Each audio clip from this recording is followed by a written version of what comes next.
Estamos no quarto dia, 27 de junho de 1981. Medjugorje deixa de ser um lugar calmo e tranquilo e começa a receber em menos de 4 dias milhares e milhares de pessoas vindas de vários locais, atraídos pela notícia de que a Virgem Maria estaria aparecendo a 6 crianças daquele lugar. Uma mescla de emoções acontecia ao mesmo tempo. De um lado, a alegria, a curiosidade e a emoção por estar diante desse fenômeno até então desconhecido.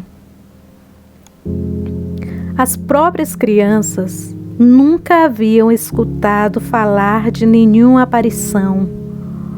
Portanto, não sabiam e nem tinham noção do que isso significava. Tudo era completamente novo. Porém, de outro lado, estava a preocupação e o medo pela reação do governo comunista. Medjugorje vivia baixo esse regime que proclamava o ateísmo e considerava a fé católica como o inimigo que deveria desaparecer. Proclamar sua fé podia levá-los à prisão e até mesmo à morte.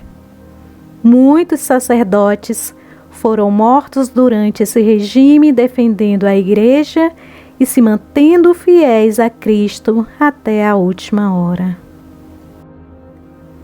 E como esperavam, as reações do governo não demorou a aparecer. Queriam saber o que estava acontecendo e quem estava por detrás de tudo isso. Rapidamente, foram em busca desses inimigos que, segundo eles, nunca os deixavam em paz.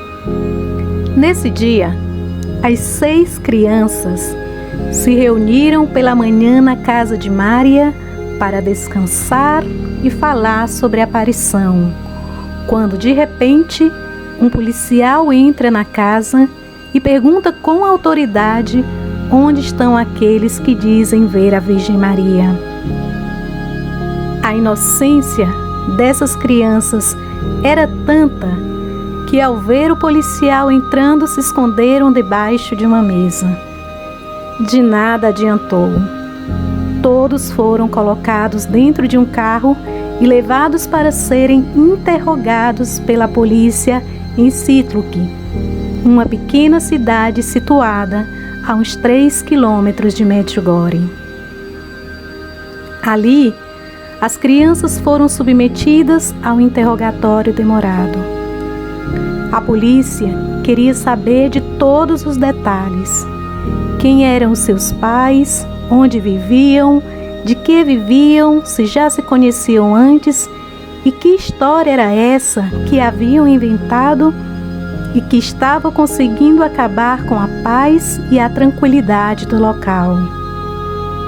Mesmo diante desta situação incômoda, da grosseria, dos palavrões, dos gritos e da raiva que pulsava dentro desses homens, os videntes responderam a todas as perguntas e, mesmo tendo sido interrogados individualmente, não encontraram nenhuma contradição em suas falas. Depois do interrogatório, as crianças foram levadas a uma clínica para serem examinadas.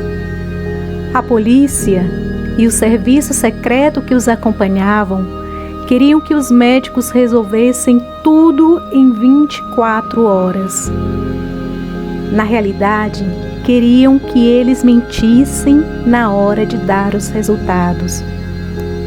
Porém, os médicos que os atenderam eram pessoas sérias e responsáveis, e depois de examiná-los, declararam os videntes perfeitamente sanos e equilibrados.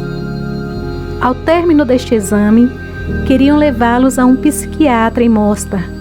Mesmo diante de tanta pressão, os videntes levantaram a voz e disseram que não iam.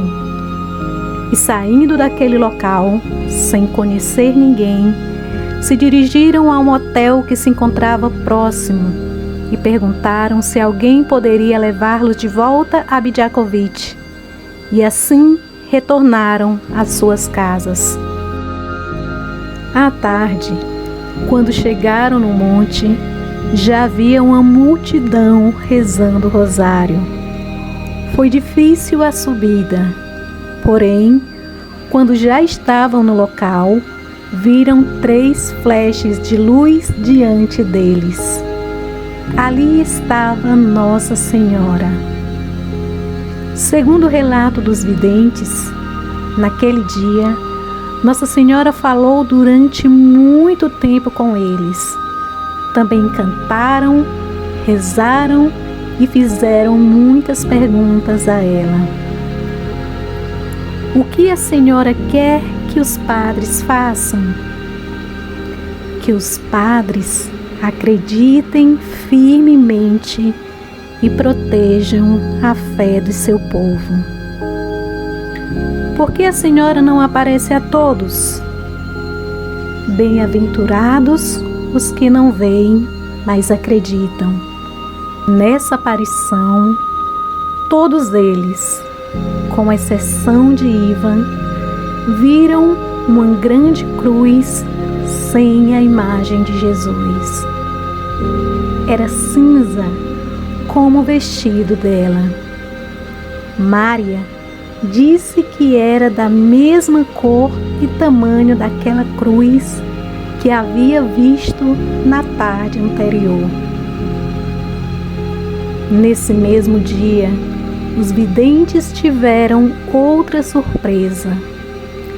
Aos pés do Monte Hipódromo, quando eles voltavam para suas casas, Nossa Senhora apareceu de novo e lhes disse: "Não tenham medo de nada." E se despediu com muita ternura na voz: "Que Deus esteja com vocês, meus anjos."